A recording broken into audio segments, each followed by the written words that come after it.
আর এদিকে হাতরাস বিপর্যয়ে 3 সদস্যের কমিটি গঠন করেছে যোগী সরকার। এই 3 সদস্য কমিটিতে কারা কারা রয়েছেন জেনে নেব মৈত্রীর কাছ থেকে। মৈত্রী, কি জানা যাচ্ছে?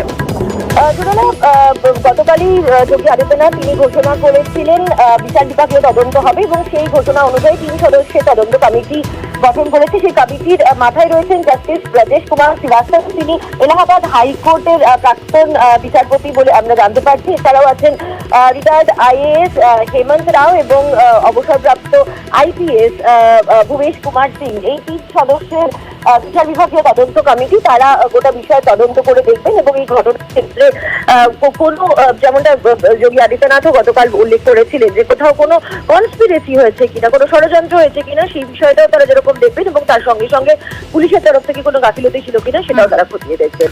একেবারে মৈত্রী, আমাদের সঙ্গে থাকো।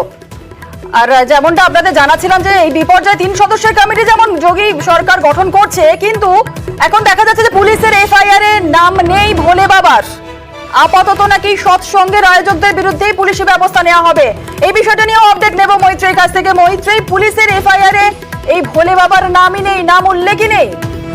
না, এখনো পর্যন্ত জুনে না ভোলে বাবার নাম কিন্তু পুলিশের এফআইআর এ উল্লেখ করা হয়নি এবং উত্তরপ্রদেশ পুলিশ সূত্রে আমরা যেটা জানতে পারছি যে তারা আপাতত যারা যেটা আয়োজকদেরকেই তারা গ্রেপ্তারের দিকে তারা বেশি জোর দিচ্ছেন এবং তাদেরকে একই সঙ্গে তাদেরকে গ্রেপ্তারের সঙ্গে সঙ্গেই কিন্তু ভোলে বাবার বিরুদ্ধেও তথ্য সংগ্রহের ওপরেও কিন্তু জোর দেওয়া হচ্ছে। ফলে আগামী দিনে যেমন যেমন তথ্য সামনে আসবে সেই অনুযায়ী আরো গ্রেপ্তারের সংখ্যা বাড়তে পারে এবং সেক্ষেত্রে এই সম্ভাবনাও কিন্তু উড়িয়ে দেওয়া হচ্ছে না যে সেক্ষেত্রে ভোলে বাবার বিরুদ্ধে এফআইআর হবে। যদিও এই প্রশ্ন উঠছেই যে এত ঘটনা ঘটে যাওয়ার পরেও কেন ভোলে বাবার বিরুদ্ধে এফআইআর কেন করা হচ্ছে না, সেক্ষেত্রে তাকে কোথাও কি কোনো প্রোটেকশন দেওয়ার চেষ্টা করছে উত্তরপ্রদেশ পুলিশ, সেই প্রশ্নও কিন্তু এড়াতে পারছে না উত্তরপ্রদেশ পুলিশ।